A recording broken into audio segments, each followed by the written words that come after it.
नहीं तो ऐसे सर हम पूछ के क्या करेंगे? कैमरा पहले करें हटाने के लिए, कैमरा यहाँ से कैमरा रखे तो सर ये भी नहीं सर। अरे चलिए ना बाहर, अरे एक मिनट सर, हम परमिशन लेके आए हैं ना। अरे पहले बाहर चलिए। अरे धक्का कैसे सर आप मार रहे हैं? बाहर किस तरह से पूछे हैं? कैमरा हटा के क्या आपको पूछना है पहले उसको बताइए। सर ऑन कैमरा हम पूछेंगे, बिना कैमरा 10 लाख 20 लाख 50 लाख दीजिए, डीएस बनिए, 1 करोड़ दीजिए, सीएस बनिए। हकीकत ये है बिहार की। किसान लेके गए तो हमको धक्का मार के बाहर निकाल दिया गया। हो सकता है तो मेरे ऊपर सरकारी काम में बाधा बनने का केस भी वो ठोक दे। और 3 घंटा से एक मोहर के लिए घूम रहे हैं। अब 500 रुपया दीजिए ना, तुरंत लग जाएगा। हाथ पैसा नहीं देंगे ना। ये साहब कहाँ बैठते हैं? आप लोग को है जानकारी है? डीएस साहब कहाँ बैठते हैं? हमको नहीं पता। ये सर का ऑफिस यही है क्या? Excuse me sir, DS sir से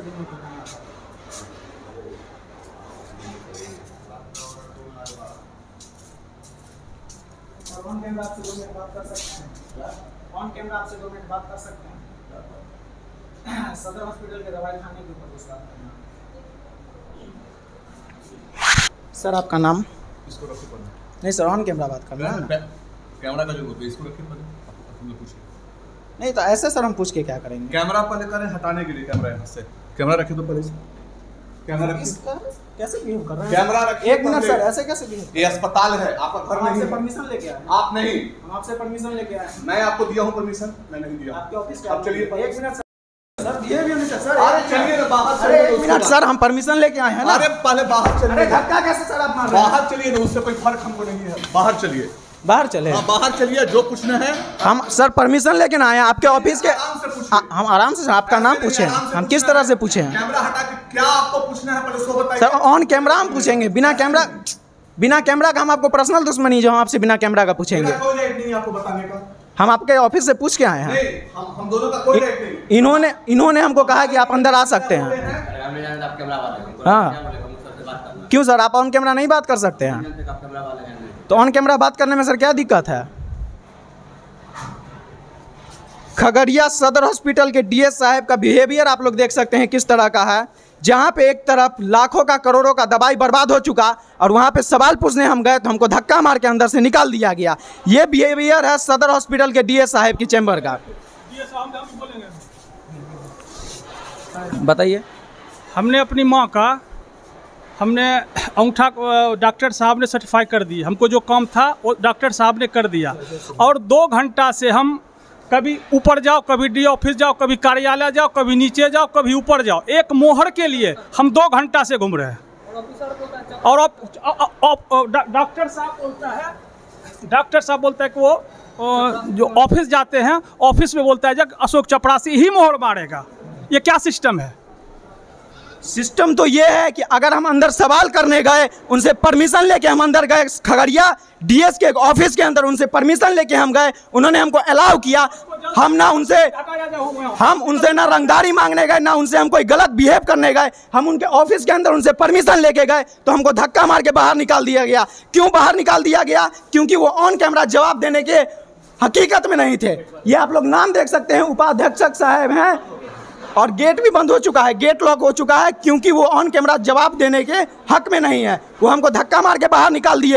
हो सकता है तो मेरे ऊपर सरकारी काम में बाधा बनने का केस भी वो ठोक दे और हमको जेल भी पहुंचा सकते हैं। इतना उनका पावर है, ये हम जानते हैं। लेकिन वो ऑन कैमरा जवाब इसलिए नहीं दे पाए क्योंकि वो भ्रष्ट हैं। अगर है दम मंगल पांडे में तो इनकी अकूत संपत्ति की जाँच करा ली जाए, पता चल जाएगा कि कौन कितना भ्रष्टाचार में और किसका कितना कमाई है। लाखों करोड़ों का दवाई बर्बाद हो चुका है दवाखाना में। यहाँ पे सर कभी आए हैं तो दवाई मिला है क्या? हम कस्टडी में रखे हुए हैं। कैदी को प्रशासन है? हम प्रशासन में, हम नहीं कुछ बोल पाए। तो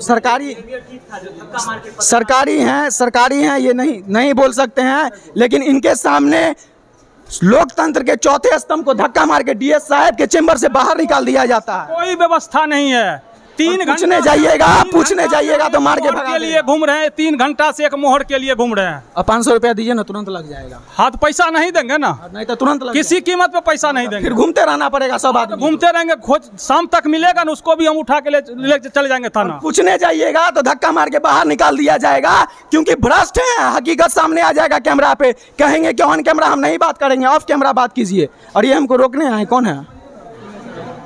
तो बस हकीकत यही है खगड़िया सदर अस्पताल की कि हमारे आपके टैक्स के पैसा से दवाई खरीदाता है, पूरा दवाखाना बर्बाद हो जाता है और उसके बाद अपने हक का मांग करने डीएस से सवाल करने आप जाइएगा तो धक्का मार के आपको बाहर निकाल दिया जाएगा और आपके ऊपर सरकारी काम में बाधा बनने का केस ठोक दिया जाएगा।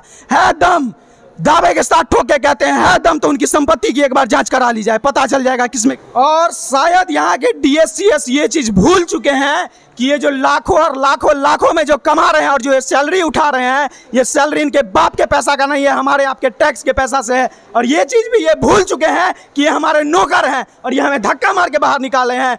मंगल पांडे जी ऐसा लोग को अलॉट करते हैं जिनको बात करने का तरीका नहीं है और बिहेव करने का ढंग नहीं है, उनको आप डीएससीएस बना देते हैं। किस चीज़ पे? पैसा के दम पे। 10 लाख 20 लाख 50 लाख दीजिए डीएस बनिए, 1 करोड़ दीजिए सीएस बनिए। हकीकत ये है बिहार की। और इसी तरह के लोग यहाँ पे इस तरह का बिहेव करते हैं। इनकी माँ एक की बीमार थी, मर गई, उस पर मोहर लगवाना था एक कागज पे, जो दर दर अभी भटक रहे हैं। हकीकत ये है बिहार की। अगर है दम किसी में तो यहाँ पे जांच किया जाए, इन दवाइयों का जांच किया जाए और इस डीएस के ऊपर एक बार इनकम टैक्स का रेट बैठाया जाए, पता चल जाएगा कि कितना कुछ संपत्ति इन्होंने जब्त करके रखा है अपने घर के अंदर। कुछ ऐसा हाल है खगड़िया के डीएस साहब का और कुछ ऐसा हाल है खगड़िया के सदर हॉस्पिटल का कि अगर आप सवाल करने जाइएगा तो आपको धक्का मार के वहाँ से बाहर निकाल दिया जाएगा। अगर हो सके हमारी आवाज़ अगर दूर तक जाए तो उनके ऊपर एक बार इनकम टैक्स का जांच बैठे और इस भ्रष्टाचार के ऊपर एक बार जांच बैठे और पता चल जाए कि डीएस ने कितनी अकुत संपत्ति की अर्जित वहाँ पे कर ली है। हमारा यह प्रयास आपको कैसा लगा एक बार कमेंट करके अपनी राय जरूर दीजिएगा। तब तक के लिए खगड़िया के सदर अस्पताल से कैमरा पर्सन प्रतीक परमार के साथ युवराज चौहान की रिपोर्ट। जय हिंद।